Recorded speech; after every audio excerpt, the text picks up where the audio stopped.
Sometimes it's not the uniform they wear, but the silence they carry that reveals a soldier. What happens when respect is denied to the wrong man, in front of all the wrong people? Let us know in the comments section below, and be sure to follow along. This one will leave you thinking long after it ends. Timothy Morris stood still.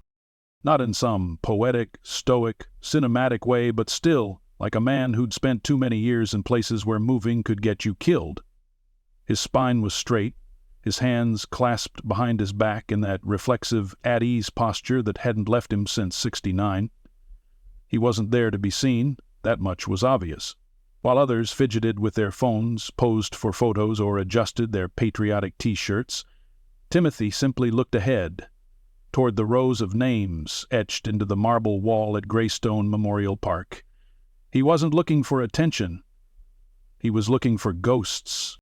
But Logan Myers saw something else. "Excuse me, sir," Logan said, lips pursed tight in the practiced way of someone who cared more about protocol than people. "This area is for Gold Star families only." Timothy didn't move, didn't blink. Not out of defiance, but because the words had to land somewhere first. And they did. Somewhere deep, under bone and memory. "I understand," Timothy replied finally. His voice was low, controlled. "I'm not trying to cause trouble." Logan's walkie crackled on his hip, spitting static and half-words. His name was stitched in bright white on his Navy volunteer vest. Just above it, Coordinator.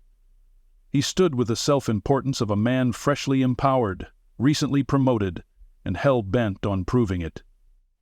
"It's just, there's limited seating and we're expecting high-profile attendees, families who—" "I won't be long." It wasn't a plea. It wasn't even a request. It was the kind of calm that made Logan's authority feel small. Still, rules were rules. "Sir, I'll have to ask you to step aside." There were whispers from nearby. A couple in polos looked over with mild interest. A young woman furrowed her brow, unsure if she should intervene or keep scrolling through her phone. Timothy slowly exhaled and nodded, stepping back. Just a half-step, respectful. Not because he had to. Because that's what men like him do. Logan gave a curt nod and turned away, adjusting his vest like it had suddenly become too tight across the chest. But Timothy didn't leave. He remained standing, just a few feet farther back now, hat held over his heart, a black ball cap, aged and sun-faded, embroidered with the gold lettering, 1st Cavalry Division, Vietnam Veteran. Fitted to most, it might as well have said nothing. The ceremony began with recorded trumpets and a local high school choir. Rows of chairs filled with grieving families, public officials, and polished boots. A mayor spoke, then a congressman. Words like valor, freedom, and ultimate sacrifice passed through microphones and over heads like confetti. And through it all, Timothy remained still. He was older than most in the crowd, but his presence didn't tremble. His gaze was sharp, and his silence was not weakness, it was reverence. He mouthed names as they were read aloud, not just names. "Brother." From the back row, Tyrone Nash watched. Seated in a wheelchair, his army pin affixed to his collar, he noticed how the man who'd been told to step back hadn't turned bitter or loud. He just stood. And that, more than anything, spoke volumes. Tyrone leaned toward the woman beside him, whispering, "That man served. I can tell." "How do you know?" "I just know. That's old-school military posture. Vietnam era, maybe." Watch his hands. Logan, meanwhile, was busy checking schedules. Guest speakers were on cue. The state senator's wreath-laying was in 10 minutes. The media would want photos of the tribute. He barely noticed that Timothy had stayed. He did, however, notice when Timothy quietly stepped forward again, not into the roped-off area, just closer to a name he could no longer make out from where he'd been moved. It was a small gesture, barely a shuffle. What Logan noticed. He moved quickly, waving a hand. "Sir, we've been over this." Timothy didn't flinch. His eyes remained on the wall. "Sir, I'll have to call security if you can't." "Do it," came a voice from the right. Logan turned. A Marine in dress blues stepped forward from the sideline. Staff Sergeant Delilah Ortez. Her presence was sudden, firm. "Excuse me," Logan said. "I said do it," Ortiz repeated. "Call security. I'd love to see how that plays out in tomorrow's papers. War hero removed from memorial for being too respectful." Logan blinked. "War hero?" He didn't identify himself. "Because men like that don't need to—" She cut him off. Her eyes were sharp, cutting through every inch of Logan's borrowed authority. Behind her, more movement. 3 Marines approached slowly, solemnly, one holding a folded flag. Timothy turned slightly, eyes narrowing as if trying to place the faces. Then recognition broke over his weathered face like dawn. "Carter, Ortiz, Reyes." Colonel Jason Reyes, retired but still upright like a steel post, nodded once. "You stood for us, Tim. Today we stand for you." The crowd stirred. Phones lifted, conversations paused. Somewhere behind them a child asked their parent what was happening. The answer didn't come. Timothy didn't speak. He just took a slow breath, and for the first time that day, let himself be seen. And then the flag began to lower. Not for a senator, not for a speech, but for a man no one had invited, who'd shown up anyway. Because remembering doesn't need a ticket. And Logan Meir? He finally stepped aside, but this time not by request. Timothy Morris hadn't planned to stay long. When he left his small one-bedroom in the outskirts of Allendale that morning, he packed light. Just his old Army cap, a folded newspaper clipping tucked into the inside pocket of his coat, and the same pair of boots he wore when he came home from Vietnam in 1971. His wife used to joke that those boots would outlive him. She wasn't wrong. Ella had passed 5 years ago. Since then, the boots and the memories did most of the walking. He hadn't visited Gray Stone Memorial Park in over a decade, not because he didn't care, but because each visit took something out of him. He'd walk in, upright and steady, and leave like he'd been carrying a man on each shoulder. The names on that wall never got any lighter, but this year felt different. He didn't tell anyone he was going. He didn't RSVP. He didn't call the Veterans Office to confirm if there was a reserved seat. Why would he? This day wasn't about comfort. It wasn't about ribbons or photo ops. It was about Doyle and Hutchins and Chavez, names that still showed up in dreams, in the cracks between radio static, in the smell of diesel and damp jungle earth. So when the Marine stepped forward, when the Staff Sergeant Ortiz locked eyes with him, something clicked in Timothy's chest. A recognition that wasn't just personal but ancestral. They weren't there because someone told them to be. They were there because they knew what so many had forgotten. And now people were watching. Not in the loud way, but the quiet, reverent kind. The kind that thickens the air, makes footsteps slower. The flag was being lowered, not as part of the program, but because somewhere between the scripted speeches and shiny medallions, the moment demanded it. The moment had found Timothy. As the flag descended, the sound of the brass cords and the gentle whip of nylon broke through the silence. Jason Reyes, still standing firm, took a slow step forward. "I heard you'd moved to Allendale," he said quietly, his voice gravel-smooth. "Didn't think we'd see you out here again." Timothy gave a small nod. "Didn't think I'd come either."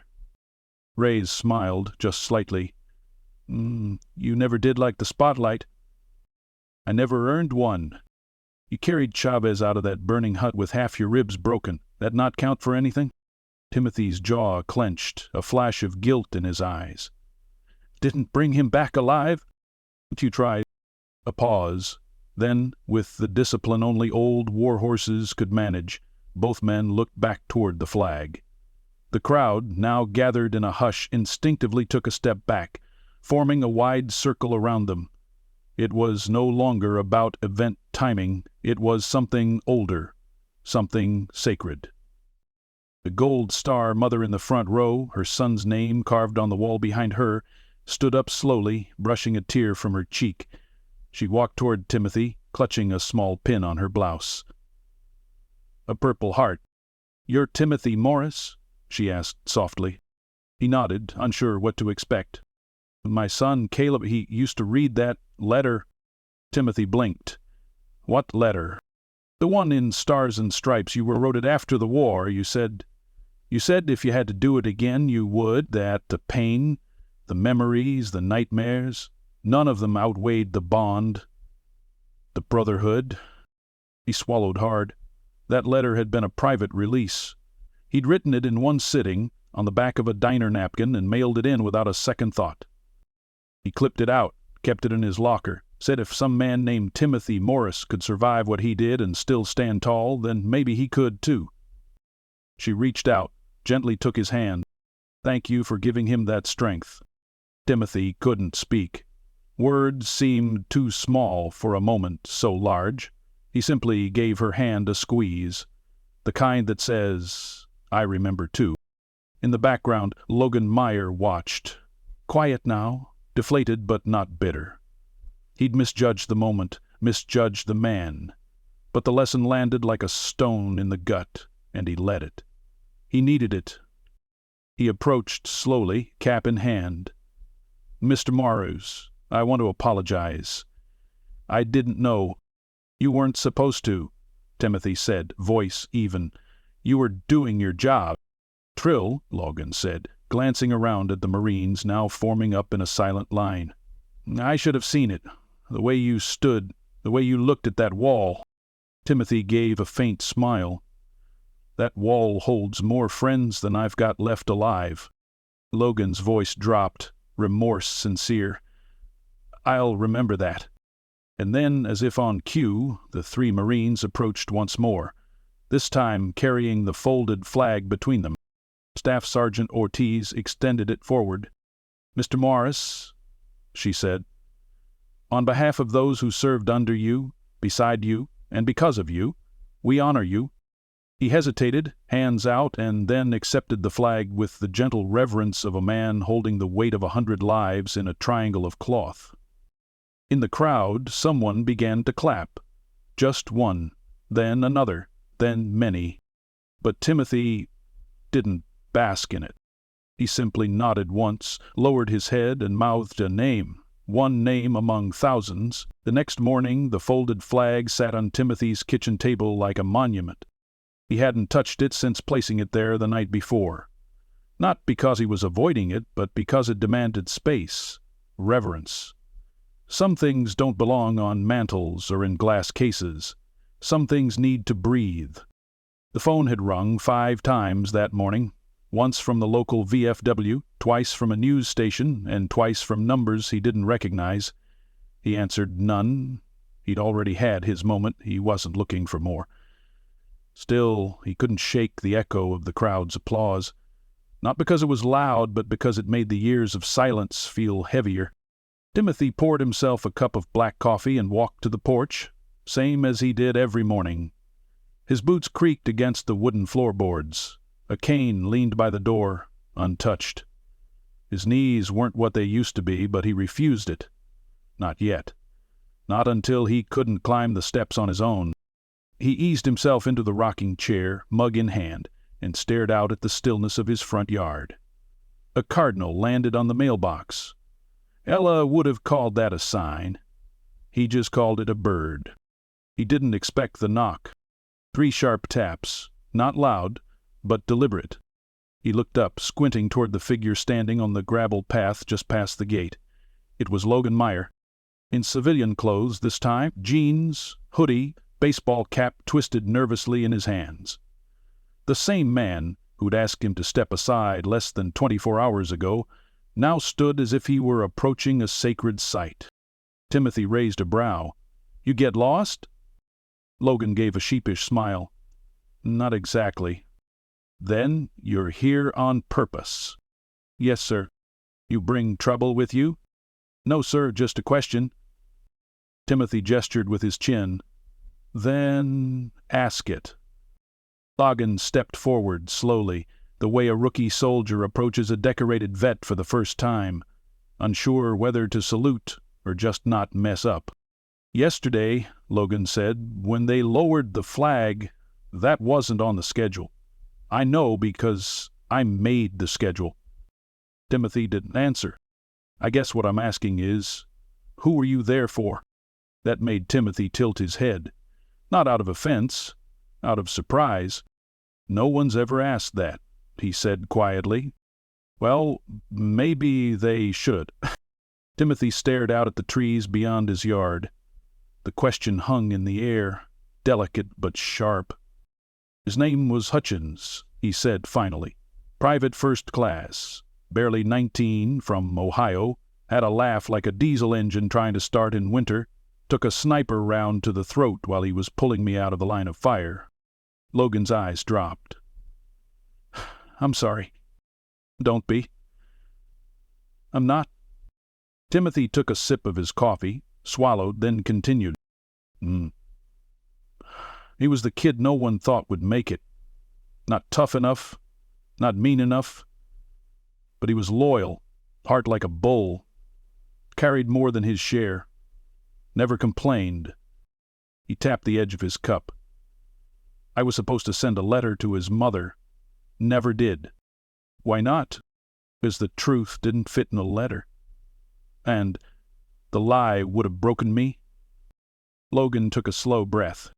Timothy leaned back in the chair, the wood groaning beneath him. You know why I stood there yesterday, even after you asked me to move? Because you had the right. No, Timothy said, shaking his head. Because I promised. I promised myself that if I ever got the chance, I'd look at Hutchins' name, call it out in silence, and remind him that somebody still remembered. Logan let the words land. I was wrong about you, Mr. Morris. Timothy gave a quiet grunt. You weren't the first. I didn't mean to. I know you didn't. But here's the thing about war, son. It doesn't teach you to explain yourself. It teaches you to observe, to act, to survive. Everything else is noise. Logan looked down at his shoes. Timothy softened. You weren't disrespectful, you were blind, not willfully, just... Yeah, I want to do better, Logan said. Not just for you. For all of them. Timothy studied him. The boy had spine. Maybe too much yesterday, but it came from the right place. Now it just needed direction. You work Memorial Day events? Every year. You ever served? No, sir. But my brother did. Marine. Didn't come home. Timothy's jaw flexed. No, Ethenmeyer. That landed heavy. Timothy stood slowly, knees cracking like twigs, and extended a weathered hand. Logan shook it firm, but with respect. Next year, Timothy said, you remember what you saw yesterday, and you make sure it never happens again. Logan nodded. I will. As Logan turned to leave, Timothy called out one last thing. And Logan? Bring me a chair next time. Not one of those plastic things either. A good one. Wood. Something that doesn't tip over easy. Logan laughed under his breath. You got it. Timothy sat back down, watching the young man disappear down the path. For the first time in a long while, he felt lighter. Not unburdened, but understood. And that was enough. 1 year later, the sky over Greystone Memorial Park shimmered with early summer heat, but nobody cared about the temperature. The crowd was bigger this time, twice the size of the year before. Word had spread. Veterans from neighboring counties had shown up. Families came early to find shade. Local news vans parked discreetly behind the hedges. But Timothy Morris? He was already there.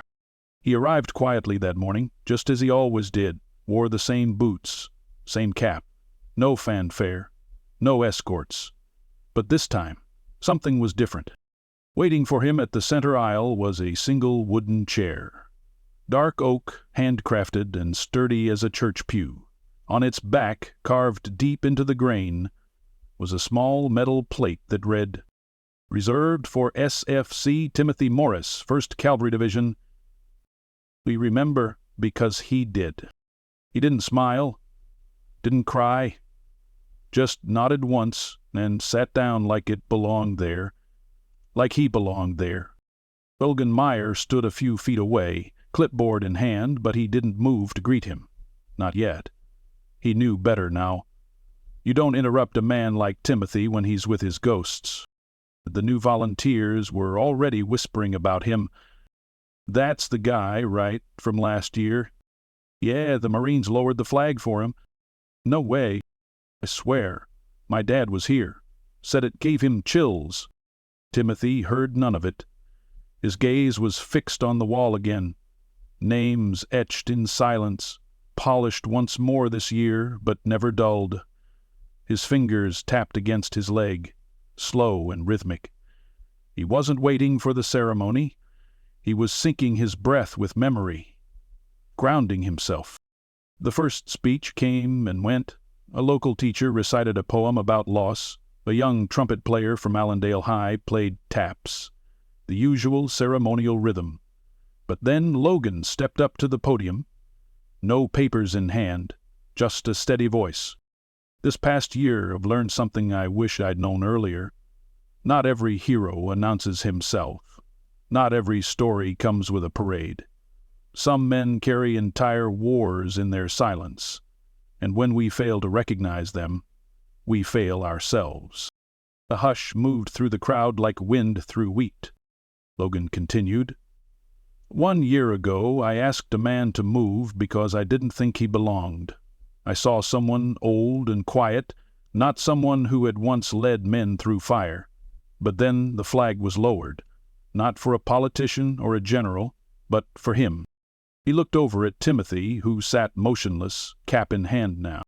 "Today, before we begin the final roll call, I'd like to ask that man to join me."